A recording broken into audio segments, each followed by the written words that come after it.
Welcome back to another edition of the Night Report podcast. I'm your host, Mike Broadbent. Joining me once again is my co-host, Richie O'Leary. Apologize for the bit of a content break, but given that I was away at a conference and there wasn't a whole lot going on, it was a dead period for hoops. There was no scrimmage for football, and there was no real recruiting serious updates that occurred. We just didn't want to force anything. But we have a bunch of stuff to catch up on today. Some portal guys that we want to touch on for the hoops program that it looks like Rutgers is showing interest in, including a confirmed visitor, date TBD, but we'll get into that. We'll go through what's happened in the last week in terms of the football practices for the spring. Again, not a whole lot Richie's able to say, but he'll give his general feelings and what the coaches said when they were interviewed. Then we also have a big-time wrestling commitment that has come today. Decommitment from Penn State to Rutgers, so that is obviously a huge deal. But first, the presenting sponsor of the Night Report podcast is Night and Day Apparel. Calling all Rutgers students, alumni, and fans. Are you looking for new and unique Rutgers merchandise? Night and Day Apparel has you covered. From t-shirts and hoodies to drinkware and pet accessories, Night and Day focuses on providing the Rutgers community with exclusive, one-of-a-kind tailgating products. Be sure to check out the links in today's podcast description to their website and social media so you can stay on top of everything Night and Day, including new merch drops and promotional announcements. Shop now and keep shopping. Let's get into some of these names, though. So we have a confirmed visitor for the Rutgers basketball program. We don't have a date, but Jordan Derkack, who previously we've spoken about several times from Merrimack University, he was the NEC Player of the Year, and he was also the NEC Defensive Player of the Year. He's a 6'5", 200-pound guard, originally from Colonias, who's a Jersey kid. He's going to be visiting Rutgers alongside Seton Hall. He's going to be visiting USC, and I think he's going to be visiting Miami, if I remember correctly. USC, Penn State, Miami. USC, Rutgers, Seton Hall, Penn State. All right. So what are you hearing about Jordan Derkack? It sounded like a couple weeks ago when we last spoke about him, he was a UConn lean, but I guess that's changed. What are you hearing on him? Yeah, UConn's kind of changed up their whole recruiting mentality since obviously during the tournament they didn't have a lot of room to work with or time to work with. But they were showing interest in a couple different guys like Christ Escanado, who ended up at Providence a day or two ago, was rumored to be a UConn lean as well. They're just going to switch their whole recruiting method. So now Derkack is kind of starting to show interest in other schools. I was told, well, number one, he's going to visit Penn State this weekend. That's the only visit that's set in stone. From what I was told is it sounds like they're the heavy favorite. He wants playing time. I'd be a little shocked. I wouldn't be shocked if this Rutgers visit never happened, to be honest with you. He wants playing time and he wants to start, and he obviously wants a little NIL bag as well, because every transfer does. But I think it just makes more sense for him to go elsewhere. I think Seton Hall is promising some significant playing time. I shouldn't say I think. I know Seton Hall is promising some significant playing time. They have a wide open backcourt now with Davis gone. Kadari Richmond potentially leaving too. So they have like a wide open backcourt. Jersey kid, so it makes sense for Seton Hall. But Penn State also makes sense because they have an open spot in their backcourt as well. Ace Baldwin's probably returning for them, but they still have another open spot there. And those two programs are selling them on minutes and starting, or potentially starting, if not starting, because you have to earn it, blah, blah, blah, all that other stuff. So, yeah, I mean, it's going to be interesting to see where this one ends up. I wouldn't be too mad if I was Rutgers fans because, yeah, he had a good year. Yeah, he seems pretty solid, but his three-point shooting isn't the best in the world. All of his points are coming almost at the rim, if not right around the rim. And it's the NEC. Like the NEC is like, that's low major. I think I said it like a couple pods ago. I don't know what defines low major. That's it. That conference right there is low major. Like Peter Kiss went from averaging 6 at Rutgers to 16 and then 25 at the NEC. Like it's just not a good conference whatsoever. So yeah, I don't think Derkack's going to end up at Rutgers. Maybe he'll visit still, but I don't even think I'd guarantee that either. Yeah, that also wouldn't surprise me. I mean, he's a guy who was very ball dominant last year. And if he does end up taking a visit to Rutgers, I think it does show that he's willing to take a backseat to where he was last year from a shooting perspective and a role perspective. Because, I mean, let's be honest, at best, he's probably the third guard, probably more likely the fourth guard. Yeah. Certainly a guy you can't really turn down for that kind of role. But if he wants more than that, I don't think that that'd be a good fit at Rutgers. So Mhm. if he does visit, I think that means he's okay with that kind of fit. So again, like Richie said, it sounds like he's a heavy Penn State lean, but depending on how things go this weekend,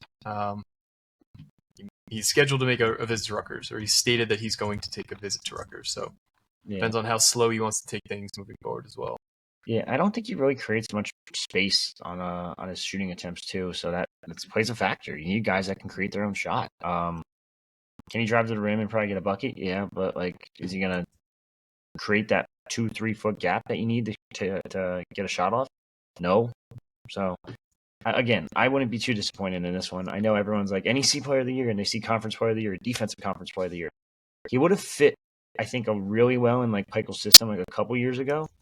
I think this new age system that they're kind of going for, a little bit more fast paced, I don't think he fits as well, especially when you have Ace and Dylan who are going to be pretty ball dominant. Yeah, definitely. The guys have to fit around what Ace and Dylan bring to the table, and it's half of it is playing style, and half of it is a buy-in to do what we need for them to do, supporting the two superstars. So we'll see. All right. Let's move on to a few more names that we're hearing Rutgers is showing interest in. Let's start with Basheer Jihad. He is the big man out of Ball State. He's listed at 6'9", 220 pounds. He is a Michigan kid. He has 1 year of eligibility. He spent the last 3 seasons at Ball State. This past year, he had truly a breakout season. Last year, he averaged 18.6 points a game, 8 rebounds a game, 1 block a game. He shot 45% from the floor on 13 attempts a game. He also shot 35% from beyond the arc on 4 attempts a game, and he's a 75% free throw shooter this past year. Mm-hmm. He's a bit undersized for a traditional big, but given the way that basketball is played today, I don't see that as an impediment for him. He's a guy who didn't take a ton of mid-range shots. He shot 52% at the rim, and like I said already, 35% from beyond the arc. What are you hearing about Basheer Jihad? Yeah, another name Rutgers is interested in. Michigan guy, so it makes a lot of sense. Playing at Ball State, Midwest. So the connections are all there to smoke for the most part. Played in the MAC, similar to Tyson Acuff, who's committed. Now he's a really good shooter. Don't get me wrong. He's a really good offensive guy. He's got some outside skills. On offense, this guy is a giant mismatch for teams. I think the issue that concerns me a little bit is his defense, and I have all the numbers actually right here. It's number one is size. He doesn't have the weight to kind of compete in this Big Ten. Now there's some teams that have made it work, like Illinois made it work with Coleman Hawkins at the center spot. Mm-hmm. But then you see they didn't go all the way. The one that did go all the way was a team that had the 7'4", 300-pound guy. So it's weird. The Big Ten's still stuck in like limbo a little bit. Some teams are starting to adapt to that new age center, whereas others are still going back to that old school center. He also struggles a little bit as a rim protector. I'm looking now. He graded out 59th overall, 59th percentile overall for defense, 57th overall in man-to-man defense, 49th at rim defense, at defending the rim. So it is tough. But then you look at some other numbers, and I'm just throwing out analytics at this point, but you look and he's 87th percentile in post-up situations, but he's really poor in spot-up ISO situations. So it's like, when push comes to shove, I think he could fit. I think he'd be okay. But if you have a big center in this league next year, you're going to have issues down low. But as we saw, like UConn kind of had their own big center, but he wasn't as big. But there's ways around it. Like Illinois had a great season with Coleman Hawkins, and I think a Jihad guy could kind of fill in that Coleman Hawkins type center role. Is it going to work against all teams? No. Is it going to work against the majority? Probably. It'll be interesting to see where this one kind of plays out. Yeah, as long as you're not going against a Donovan Clean or a Zach Edey, you can kind of get away with it. But those freaks, you're not going to be able to. Even a guy like Cliff is probably like the smallest guy who can get away with defending a guy like Edey, just because he's so athletic. And Cliff, he is probably I think he was listed at 230, but I think he probably was a little bit bigger than that. So I'd agree. Yeah, but he's got a ton of different schools after him. He's just unique because his offensive skill set is just through the roof, man. Like at one point in January, he's still averaging 20 a game. I don't know what he finished with. I'm trying to find it, but he's got a ton of schools. Like Miami's after him, Ohio State, Virginia Tech, Missouri, Michigan. Michigan needs a lot of bodies though, so I mean, different story. But yeah, no, I mean, he's a ton of high majors. I think he's a high major player. I'd be intrigued to see where this one kind of goes. Yep, definitely. Next on the list is Xavier Amos. He is another undersized big who played at the MAC. He's spent his last 2 years at Northern Illinois, so he has 2 years of eligibility left. This past year, he had a breakout season, 13.8 points a game, 5.8 rebounds a game. He averaged 1.3 blocks a game. He shot 57% from the field, almost 39% from beyond the arc on 4 attempts a game. He shot 65% from free throw range. If you look at his shot chart, he shot 65% at the rim, and he also didn't take a ton of mid-range shots. What do you hear about Xavier Amos? So Xavier Amos is interesting. He has a couple connections to the staff, or I shouldn't say to the staff specifically, to Rutgers. Jeremiah Williams' senior year, his final game of high school, he played against Xavier Amos in his in high school out in Chicago, Illinois. So they played in the same league, same conference, whatever it is out there. I'm not really sure. In high school, so there's a Jeremiah Williams connection a little bit. And what was his agent is the same agent as Tyson Acuff, who also is committed to Rutgers right now. Yep. Midwest guy, so a lot of stuff makes sense there. I'd keep an eye on it. I don't know if there's anything really to report more than that right now. But it is a new name. It is a new big man, a little undersized, so people are going to be pissy. And I think I would actually argue he's probably a 4 more than anything. Yeah. Which is interesting, too, for the sole fact that, like, you brought in Martini, so now are you going to try to get another 4 now? Like, I didn't think they'd actually go that route, but it seems like they might actually do that, especially when this is another good shooter. He can hit from outside. He can hit from just about anywhere. His free throw percentage a little concerning at 64, but I mean, you work with it. It's probably better than half of the team this past season. So, I mean, to be honest, it's been a good rebounder. So I think you let him and Martini just go 20 and 20 for minutes, and then if you can grab them, great. If not, you just move on to the next one. There's plenty of bodies. That's the other thing. People keep getting pissed. They're saying they're striking out here and there, and they're just not. Yeah, no, it's a lot of people, me included, we want to get to the end of this, but they're being diligent. They're taking their time with things because they need to make the right additions. They can't just add kids to add kids. It has to be a good fit. And if you look, like, they want to have these kids on campus too. Like, if you notice, Martini got announced by the staff, but Tyson Acuff hasn't, and they're waiting for him to visit before they have him sign paperwork because they need to see how he fits around the team. He's fully committed, but the staff really likes to get these kids on campus and get to know them. So I think this weekend could be the start of visits. I don't know if that's the case or not, but yeah, I know Acuff's supposed to visit soon. I don't know if it's set for this weekend. I'll probably find out more tonight, tomorrow, but it wouldn't shock me to see him on campus like ASAP just to get this over and done with. Yep. The last guy we have on our list here of guys Rutgers is showing interested in is Kasean Pryor. So this is a kid who's had quite the journey. His dad's a basketball coach, so he's kind of moved around a lot. And sometimes when you see kids move around a lot, it's a bit of a red flag, like an AJ Storr type who literally has been at 7 different schools in the last 7 years. But Kasean,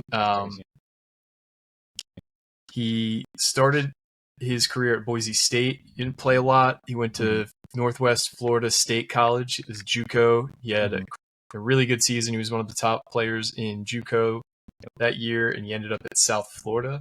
And at South Florida this past year, he was a really good player on a really good team, a really good South Florida team. They didn't make the tournament, but I think they went 25-8 on the season. He averaged 13 points a game, 8 rebounds a game, shot 45% from the field. He shot 35% from 3 on 3.3 attempts per game, 82% from the line. He averaged almost a block a game, and he's also 6'10", 210. So he's a bit of like a stretch big, but he would be offensively by far our best big next year, in my opinion. What are you hearing about Kasean Pryor? Yeah, so there's definitely interest in him. Chicago, Illinois native, knows him and Jeremiah Williams know each other. But he played in a high school I can't remember the name of in Ann Arbor, Michigan, and you'll see the Snow connection right there. Yep. So it's definitely interesting, definitely a name to keep an eye on. I believe he played, if I'm reading this correct, he played for Young and Reckless AAU, who I can't remember. We mentioned on this podcast, and I can't remember, but I thought it was Tyson Acuff's AAU. I'm trying to find it right now, but regardless, played in Michigan. Another guy also played in Michigan, Tyson Acuff. So there's a ton of connections here. I'd be intrigued to see if they can get him on campus or not. I know he has quite a few different offers. He's the modern big man you want. He's the more polished offensive version of Jihad. I think does everything you really want out of that big man spot. Now he also does some funny things too. I'm going to see if I can pull this up real quick. Who tweeted it? I sent it to you, right? Mm-hmm. Let's see if I can pull up this tweet. This is funny. So he hasn't done this just once, mind you. I'm going to preface by saying that. Like, he's done this a couple times since attending USF. Where is this? There we go. Look at this. Like, this is ridiculous. Dodgeball move. Jeez. The man's, and this isn't the only time he's done it. Like, he's done it before too. Like, and he did it in the last game of the NIT this season. Like, if you're gonna do that on the court, I'm all for it. Let's do it. Let's see what you could do. But yeah, no, he seems like a really good player. I like his skill set. I watched his tape today on YouTube, and he just seems like a player I'd definitely be interested if I was Rutgers. And another offensive dude. They want offense. It's the name of the game now. I know everyone's like, hey, like, look, Derkack plays really good defense, but they need guys that can shoot. They need guys that can play offense. That's it. That's the name of the game. You saw it in the NCAA tournament. So I'm intrigued to see how this one kind of plays out. Yep, same. But that's the kind of the full list of names that we've got as of right now. I'm sure more will pop up, but those are the main ones to kind of focus on. Anything else hoops related before we move on to some football? No, not really. The only two things would be not even two things, one thing. They want a shooter, I'm told, and they want a big man. And that's really it. Now there's a third spot technically. I don't know where that's really gonna fit in. But it could just be a random body at the end of the day and just find another guy like this is where an Austin Williams would come into play as the 13th guy, not your 7th guy. Mm-hmm. And that kind of explains all of last season. But yeah, just kind of waiting and seeing to see what happens. I expect we'll probably have some info on visitors soon. Like I said, probably in the next day or two. So we'll just keep an eye on that. Interesting. So yeah, stay tuned to the board, stay tuned to your podcast feeds because we will have more on that situation when it pulls up. Yep. So in the last roughly week, Rutgers has had 3 or 4 practices for the football team. They had a few players and coaches speak. Anything that either Scott Valone or Mark Orphy or any of the players that you guys interviewed said that you want to kind of bring up that was noteworthy? I'd say I'll still talk about Orphy first just because that was today.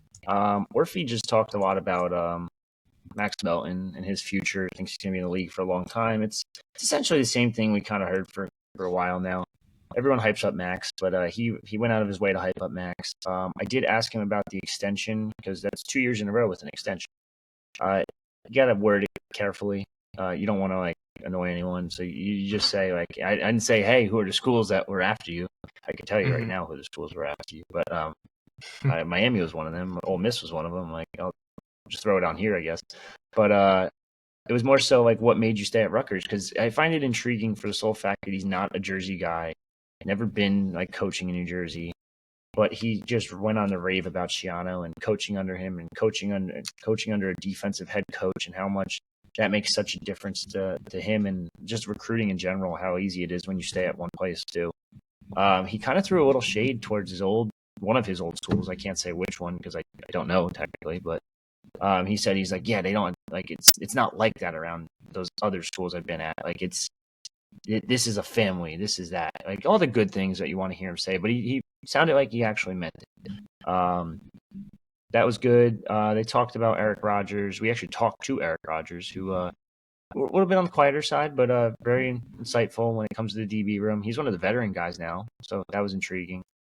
I talked to Kobe Asamoah too today. He's technically a veteran now because he's a third-year dude. And I said that to him. He was a little shocked. I thought that like his reaction was like, "Oh shit, like, I am a veteran now." And I'm like, "Yeah, yes, you are." He raved about Flaherty the past 2 years, so that was interesting. I'll have more on that interview soon. That'll be on the site probably tomorrow, next day. And Coach Falone raved a little bit about I shouldn't say a little bit, quite a bit about Kenny Fletcher. Kenny Fletcher is going to play some serious snaps this year. We'll see how many if he wins the job, but I think he's carved himself out a pretty good role at tight end. So keep an eye on that. Love to hear it. It's interesting that a guy who just transitioned to tight end for the bowl game is already, climbed up that depth chart the way he has. One news item that just broke. Yeah, the one news item that just broke figures we just start talking about this guy, and where did he commit to? He ends up elsewhere. So Basheer Jihad just committed to Arizona State in Bobby Hurley. So there we cross that one off the list. He is not going to Rutgers. But let's talk about this scrimmage that'll be upcoming on Saturday. It's the first scrimmage of the spring. Mm-hmm. What are you hoping to see out of the scrimmage? I know, at least in the past, the first one has been just an all-day affair. Do you expect the scrimmage to kind of be the same this year? Yeah, it's there's a reason that we get lunch for this. We get lunch provided. We're there for quite some time. It'll be interesting. I really want to see how the quarterbacks fare. Yeah, we're gonna say fair. That was the right word. Yeah. We're gonna see how the quarterbacks fare. See who kind of can elevate themselves above the competition. That's another thing Orphy said too, because there is competition in that cornerback room. Now, I think it's pretty clear that Longerbeam is the top dude. I think it's pretty clear Eric Rogers is one of the top dudes too. After that, it's really a guessing game. You could say like Mascal, like there's been a lot of hype about. Al-Shadi Salam played some snaps in the pinstripe bowl. How is he developing there? So it's a little bit different from practice because we actually get to see a legitimate game format. And that's where guys are either going to put up or shut up. That's where you guys are going to make their strides, whether it be running away with the job or they'll struggle and they'll just be in the same spot they were a week ago at practice, where they're still competing with their backup or the player A and player B. But yeah, no, it's going to be interesting. So quarterback, definitely. Wide receiver, that third wide receiver spot really intrigues me because I think Dymere Miller has one locked up, if I had to guess. You don't bring in a guy with like 1,400 yards and not say he's not a starter. Christian Dremel, I mean, certified starter last year, best receiver last year. That other receiver spot's going to be really interesting, and there's a ton of names there too. It's all offense because the defense, we kind of know what they're doing already. Minus that like cornerback 3, which is like up for grabs, it seems like. But yeah, it's all offense, like offensive line. I want to see what happens there. I want to see if anyone can kind of grab one of those jobs. But yeah, I'd say probably quarterback number 1 first and foremost, and I just want to see if either Ethan or Gavin can just walk away with this one. Yeah, no, I think that's what I think each fan wishes they could just be a fly on the wall to see how the quarterbacks look. And that's going to be the talk all off season. Yep. It's going to be the talk probably until game 1 because I don't know when they're going to announce a guy if they do. So, yeah, I would pay to just kind of watch how they look. But yeah, not all of us can. Anything else football related before we kind of hit on a news item we don't normally talk about, wrestling recruiting? Ooh, football now. Saturday, maybe we'll try to sneak another podcast in somewhere. This weekend, maybe talk a little bit about what Greg says post scrimmage, because that's all the info you're getting out of me. It's whatever Greg says. Yeah, no, I hear you. All right, let's move on to some wrestling recruiting. So recently, I think Nick Costco tweeted out the list of guys that are committed to Rutgers and their national ranking at their weight class. A lot of really highly ranked guys. Scott Goodale ended up quote tweeting it and said, "And we might not be done yet," with eyes emoji. And then a wrestling recruit by the name of Mason Gibson quote tweeted Goodale's quote tweet with more eyes And sure enough, he decommitted today from Penn State and committed to Rutgers. So what is Rutgers getting in Mason Gibson? Tell us a little bit about him. I think you're pretty uniquely qualified to talk about him being a former Penn State commit. Well, it's technically not official to Rutgers yet. Okay. But, I mean, do the math. It's pretty much going to happen based on Steve Minnich tweeting out like 4 different like GIFs and videos. It's like, oh my God, like, really tipping your hand here quite a bit. But I guess when you you got him, you got him. But yeah, no, he's interesting. He's number 3 in 126 rankings, I think it was. I got pulled up a second ago. Yeah, number 3 in the 126-pound rankings. I think he's dropped a little bit since I last updated that. But yeah, committed to Penn State in late 2022. Was going to join his brother Eric, who's currently at Penn State, who wrestled at Cornell originally, but then transferred to Penn State. So I think he's in his 3rd year. I forget. But yeah, after announcing his commitment, like Gibson said that like his top 3 were Penn State, Ohio State, and Cornell. So the fact that he's considering or like heavily more than likely going to end up at Rutgers is huge. This is a big lightweight for Rutgers. He had a 4th place finish at Wrestling Championships in Pennsylvania, where he dropped the 4th place match to Brant Hauer. He then lost the 3rd place match to Charlie Robeson 4-2. So he's had his struggles a little bit this year, but it sounds like some of that might have been due to injury as well. But for Rutgers to potentially get one of these big names like this is huge, because you're building a solid class, as you saw, as Costco tweeted. Like, there's a bunch of good names. Aiden Smith's number 2 at 113. Tahir Perkins, number 12. Like, Connor Herrera is number 4 at 157. Number 7 at 157. Andrew Barbosa. Like, there's a lot of dudes in this class for Rutgers. Now, is it going to bring them to the next step? We'll have to wait and see how they develop, and that's basically it. But this is a very good grab if it ends up happening. I mean, like, wink, wink. Yeah, it seems like there's a good chance of it happening based on how things are looking. Would be a good pickup. I know he's dealt with some injuries, but anytime you can take a commitment from Penn State in wrestling, you're probably doing something right. So yeah, no, for sure.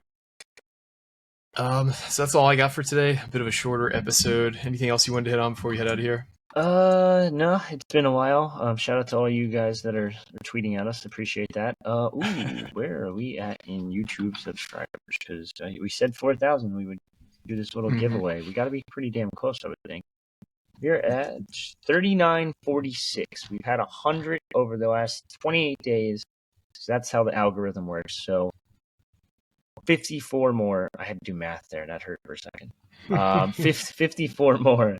And we will be doing this giant extravaganza giveaway thing. So spring games in 2 weeks? So let's try to get it done before that. Hopefully we can. I know a lot of you have already subscribed and have done the reviews, which we also appreciate. So if you have some time today, hit the subscribe button. It's free. It's easy. It's simple. And then give us a review too while you're at it. Or tell us we suck. I don't know. Nah, don't tell us we suck. If you got nothing good to say, don't say it. But again, we appreciate everybody who has rated, reviewed, subscribed, all the above. But for me and Richie, this is another edition of the Net Report Podcast, signing off.